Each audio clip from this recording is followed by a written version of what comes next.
Hey guys, in this video, I'll guide you through how to change Facebook page name. Alright, so let's begin with the video. First of all, to change your name on Facebook, start by clicking on your profile account icon located in the top right corner of the screen.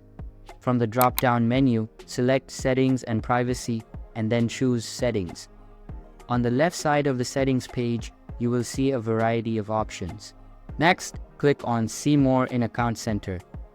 This will take you to a new section where you need to select Profiles. Click on your profile to access further settings. Here, you will find several options including changing your name, username, password, and more. To change your name, click on the Name tab. In the name settings, you can enter your new first and last name according to your preference. After making the changes, review them carefully, and if everything looks correct, save the new name. That's it. Your Facebook profile will now reflect the updated name. So that's basically how to change Facebook page name. So that's all for this video. If you find it helpful, consider subscribing and giving this big thumbs up. And I'll catch you in the next one. Thanks.